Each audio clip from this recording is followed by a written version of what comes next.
Assalamualaikum warahmatullahi wabarakatuh. Sekarang kita memasuki bab wazan fi'il sulasi mujarrad. Sebelumnya kita harus mengetahui dulu apa itu wazan fi'il sulasi mujarrad. Wazan itu adalah patokan atau lafadz yang dijadikan panutan. Fi'il ini adalah kata kerja. Kemarin kalimat ada tiga, ada isim, fi'il, dan huruf. Isim adalah kata benda atau kata sifat. Nah, fi'il ini adalah kata kerja. Berarti ini nanti menunjukkan arti pekerjaan. Sulasi ini artinya adalah tiga. Jadi tiga itu ditasrif istilahnya sulasi. Kemudian mujarrad ini artinya adalah asli. Sampai di sini bisa difahamkan. Berarti ini nanti adalah wazan-wazan tiga huruf asli yang menunjukkan pekerjaan. Tiga huruf asli yang menunjukkan arti pekerjaan. Kita lihat di dalam buku ada tabel yang kurang lebih tulisannya seperti ini. Fa'ala yaf'ulu fa'lan wa maf'alan fahuwa fa'ilun dan seterusnya. Wa dzaka maf'ulun uf'ul taf'ul maf'alun maf'alun mif'alun di buku lebih lengkap. Fa'ala. Di bawah tabel di situ tertuliskan sulasi mujarrad adalah tiga huruf asli dalam kurung fa'ala. Jadi lafadz fa'ala ini adalah wazan fi'il sulasi mujarrad, tiga huruf asli. Tiga dari mana? Fa-nya ini yang nomor satu, ainnya ini nomor dua, lamnya ini nomor tiga.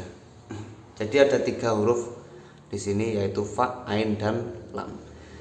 Kita ketahui kemarin kita pelajari huruf asli itu minimal terdiri dari tiga huruf.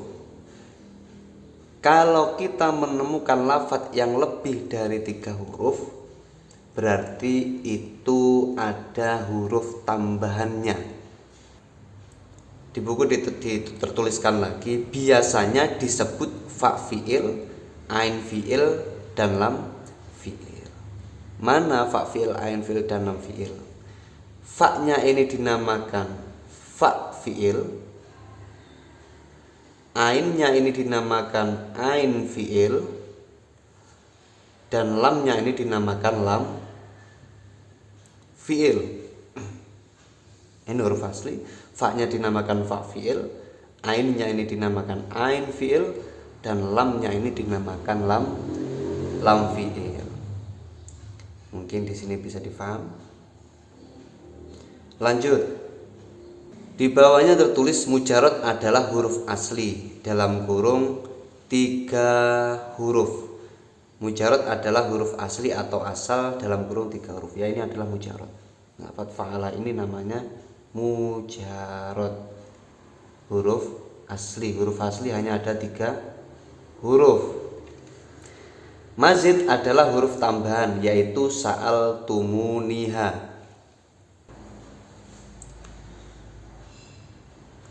Mujarrad lawan katanya adalah mazid. Kalau mujarrad ini asli, berarti kalau mazid ini tambahan. Contohnya yang mujarrad fa'ala, kemudian ada lagi nadoro, kemudian ada lagi nasoro, dan lain-lain sebagainya. Ini adalah mujarrad huruf asli karena hanya ada tiga huruf, fa'ala, nadoro, nasoro. Kemudian mazid itu adalah tambahan. Contoh af'ala, ada berapa huruf af'ala? ada 4. Berarti dari 4 huruf ini ada huruf tambahannya. Kalau lebih dari 3 huruf berarti ada huruf tambahan. Kemudian Roma, atau misal inkasaro. Akroma 1, 2, 3, 4, 4 huruf, berarti ini bukan mujarot, ini tambahan atau mazid. Inkasaro 1, 2, 3, 4, 5, ada 5 huruf. Berarti karena bukan 3 huruf, berarti di situ pasti sudah kemasukan huruf tambah. Mungkin bisa difaham masalah mujarot mazid. Nah, huruf tambahan itu ada 10. Disingkat di dalam buku itu yaitu Sa'al, Tumu, Niha.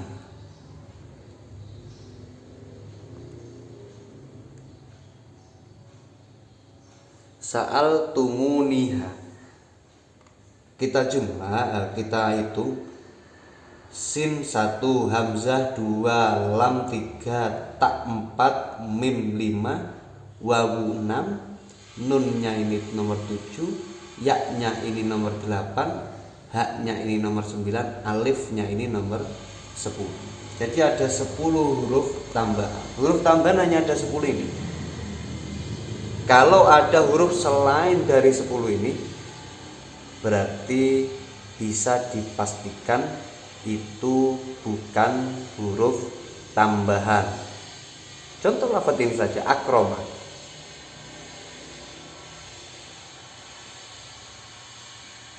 Lafaz akroma. Lafaz akroma kita ketahui ada alif atau hamzah, ada kaf, ada ro, ada mim. Apakah hamzah termasuk huruf tambahan? Termasuk di dalam huruf tambahan? Oh, ternyata iya. 1, hamzah. Kaf, apakah termasuk huruf tambahan? Ternyata tidak. Ro, apakah termasuk huruf tambahan? Juga tidak. Apakah mim termasuk huruf tambahan? Ternyata ada juga di sini mim. Berarti dari lafaz akroma ini ada 2 kemungkinan huruf tambahannya. Kalau tidak hamzah yaitu mim. Kenapa ada 2 kemungkinan? Kalau kita lihat di sini akroma ada 4 huruf, hamzah, kaf, ro, mim. Sedangkan huruf asli itu ada 3. Berarti harusnya ada 1 huruf tambahannya, bukan 2. Sedangkan di sini ada 2. Kalau nggak hamzah ya mim. Nah, bagaimana cara menentukannya? Nanti akan kita bahas di bab selanjutnya. Begitu juga dengan inkasaro. Lafaz inkasaro akan saya tulis lebih besar. Inkasaro. Lafaz inkasaro ini ada 5 huruf. Sedangkan huruf asli hanya ada 3. Berarti ada 2 huruf tambahan. Kita lihat apakah alif alif atau hamzahnya ada. Ternyata ada. Apakah nun termasuk huruf tambahan? Ternyata juga huruf tambahan. Apakah kaf ini huruf tambahan? Tidak ada kaf. Sin ada. Ternyata ini juga bisa kemungkinan huruf tambahan. Apakah ro juga termasuk huruf tambahan? Ternyata bukan. Jadi dalam lafaz inkasaro ini ada kemungkinan huruf tambahannya yaitu kalau enggak alif ya nun, kalau enggak nun ya sin. Inkasaro 5 huruf. Huruf asli hanya ada 3. Berarti huruf tambahannya harus ada 2. Kalau enggak alif ya nunnya, kalau enggak nun ya sinnya. Bagaimana cara kita mengetahui huruf tambahannya? Nanti kita akan jelaskan di bab selanjutnya. Yang penting kita mengetahui dulu, oh huruf tambahan itu, huruf asli itu hanya ada 3. Kalau lebih dari 3 itu dinamakan mazid. Mungkin sampai sini bisa difaham. Kita lanjut. Kita baca buku kembali. Wazan. Wazan adalah lafadz yang dijadikan panutan. Contoh fa'ala, yaf'ulu, fa'lan dan seterusnya. Kita hapus dulu ini. Wazan adalah lafadz yang dijadikan panutan. Contoh fa'ala, yaf'ulu, fa'lan dan seterusnya. Ini namanya adalah wazan. Fa'ala, yaf'ulu, fa'lan, wa maf'alan, fahuwa fa'ilun. Wazan adalah lafadz yang dijadikan panutan atau patokan. Jadi fa'ala ini wazan, yaf'ulu ini wazan, fa'lan ini wazan, wa maf'alan wazan, fahuwa enggak perlu. Fa'ilun adalah wazan dan seterusnya. Itu adalah namanya wazan. Nanti itu dijadikan panutan. Bisa difahami?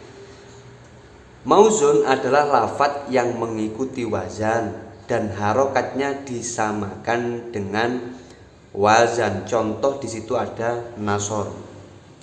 Lebih gampangnya seperti ini. Fa'ala, yaf'ulu.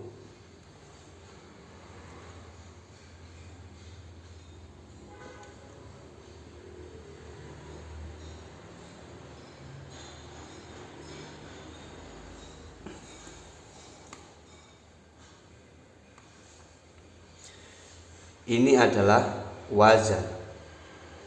Nasara adalah mauzun. Wazan ini adalah patokan. Mauzun ini lafadz yang mengikuti wazan. Jadi lafadz nasara yang suruh ini nanti mengikuti wazannya dan disamakan harokatnya. Jadi harokat nasara awalnya di sini tidak ada harokatnya. Nah, seperti ini. Bagaimana kita bisa membaca lafadz yang tidak ada harokatnya ini?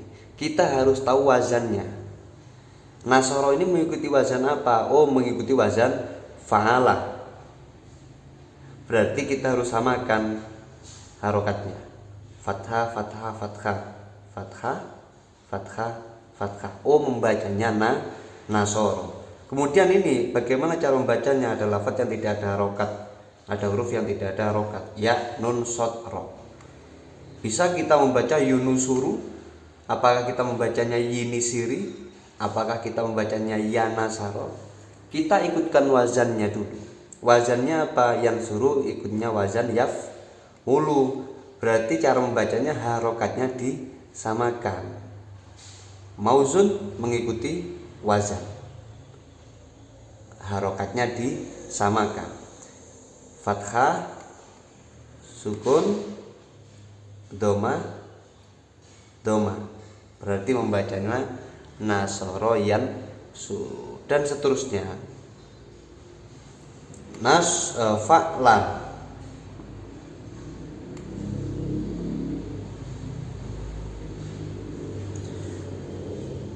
Kita ikutkan saja lafadz ini, kita ikutkan di fa'lan.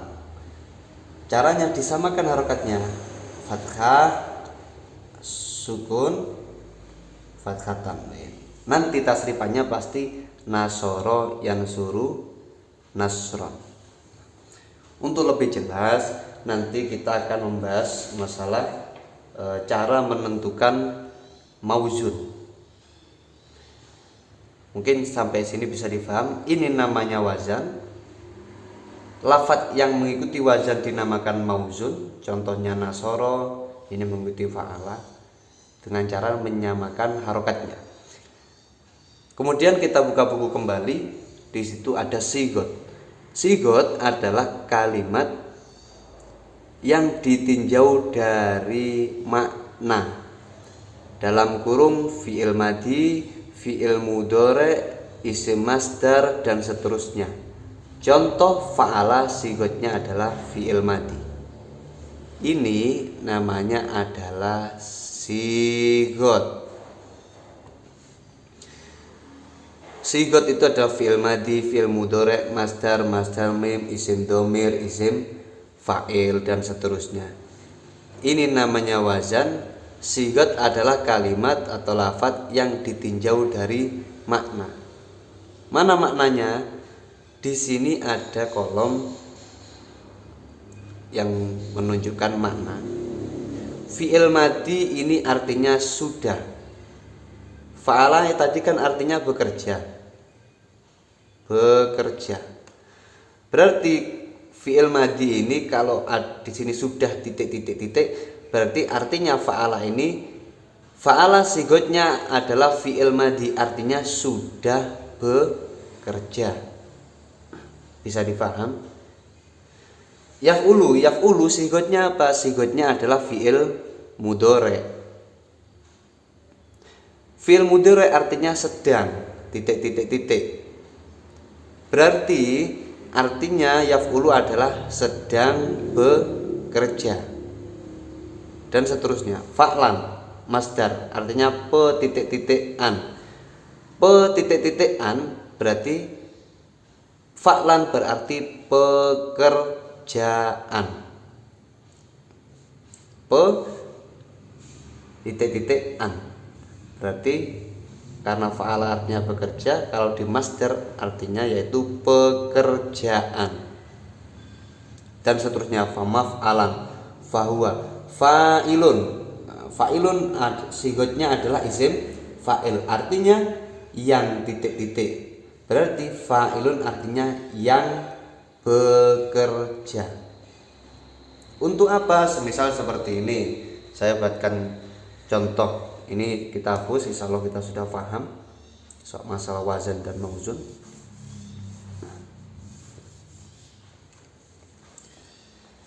Kita tahu fa'ala artinya adalah bekerja. Maaf.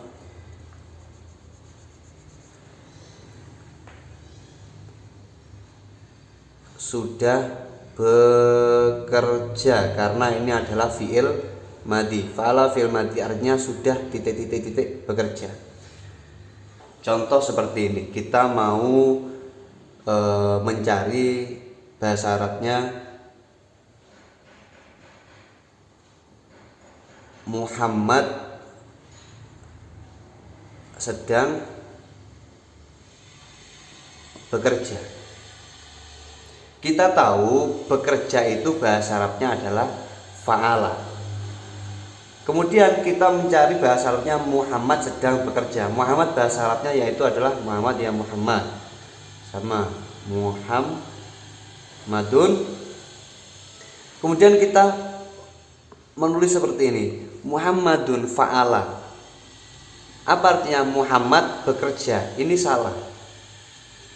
Ini adalah salah. Kenapa salah? Kita tahu fa'ala itu adalah fi'il madhi. Fa'ala fi'il madhi artinya sudah. Sedangkan di sini ada istilah sedang bekerja. Sedang bekerja berarti yaitu kita harusnya memakai yang fi'il mudhari. Yaf'ulu artinya sedang titik-titik. Yaf'ulu karena fa'ala artinya bekerja. Fa'ala sudah bekerja, yaf'ulu sedang bekerja. Berarti yang benar adalah Muhammad yaf'ulu. Ini yang benar. Muhammad fa'ala ini salah, Muhammad yaf'ulu ini yang benar. Contoh lagi semisal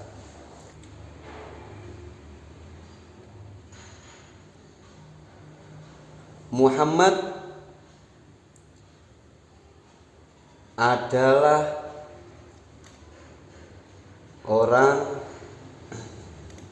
yang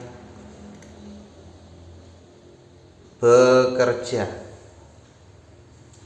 Kita harus tahu ini, orang yang bekerja. Muhammad bahasa Arabnya adalah Muhammad, sama Muhammad adalah orang yang bekerja. Kita mencari bahasa Arabnya orang yang bekerja, kita tidak boleh memakai Muhammad fa'ala.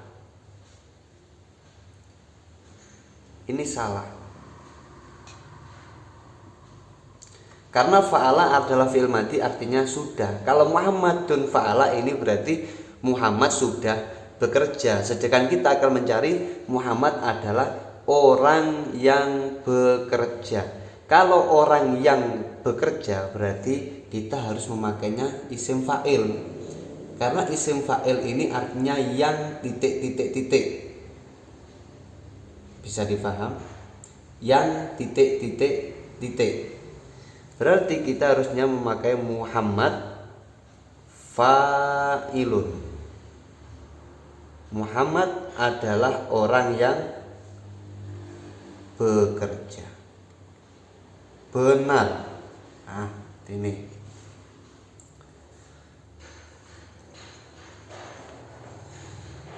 Benar. Muhammadun fa'ala ini salah. Kalau Muhammadun fa'ilun ini benar. Kenapa? Karena kita mencari orang yang bekerja. Kalau yang berarti di sini. Mungkin sampai sini bisa difaham. Mungkin sekian pembahasan wazan fi'il sulasi mujarrad. Semoga bisa difahami. Tugasnya nanti bagi seorang guru kepada murid, yaitu guru nanti sering-sering memberi pertanyaan kepada murid, contoh seperti ini. Mereka harus hafal dulu fa'ala yaf'ulu fa'lan, kemudian sampai hafal lancar, kemudian mereka menghafalkan sigot, madi, mudhari, masdar, mim, isim dhamir, isim fa'il sampai seterusnya. Kalau mereka sudah hafal, mereka disuruh maju satu persatu menghafalkan tasrif ini. Jadi hafal baik secara lisan maupun tulisan. Jadi mereka menghafalkan itu tidak hanya lisannya tapi tulisannya. Jadi maju satu persatu. Fa'ala yaf'ulu fa'lan, disuruh mengulis kembali di papan tulis di depan untuk mengetahui seberapa paham mereka, seberapa hafal mereka di dalam penulisan tasrif ini, karena ini sangat penting. Kemudian guru memberi pertanyaan kepada murid, contoh seperti ini. Fa'lan,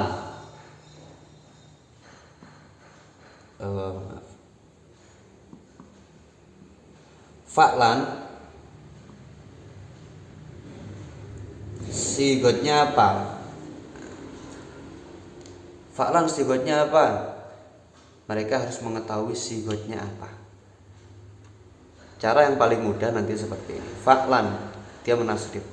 Fa'ala yaf'ulu fa'lan. Oh, nomor 3. Kemudian urutan sigotnya fi'il madi, fi'il mudhari, isim masdar. Oh, berarti fa'lan ini sigotnya adalah masdar. Nah, seperti itu. Terus sampai mereka lancar. Contoh lagi, misal dengan cara diurutkan seperti tadi. Si A, coba sigotnya fa'ilun itu apa? Mereka akan menasrif. Fa'ala yaf'ulu fa'lan wa maf'alan fahuwa fa'ilun. Oh, nomor 6. Kemudian mereka mencari sigotnya, mengurutkan sigotnya. Madi, mudhari, masdar, mim, isim dhamir, isim fa'il. Oh, fa'ilun sigotnya adalah isim fa'il. Terus seperti itu. Kemudian dibalik juga boleh. Pokoknya mereka harus paham satu persatu, karena tasrif ini sangatlah penting untuk membaca kitab. 70% cara membaca kitab nanti konsennya di tasrif. pengenalan tasrif seperti ini. Nanti akan banyak tasrif-tasrif yang lainnya untuk pengenalan seperti ini, mulai dari ini wazan, ini mauzun, ini sigot, ini mujarot, ini mazid, dan seterusnya. Mungkin ini semoga bisa difaham. Akhirul kalam, assalamualaikum warahmatullahi wabarakatuh.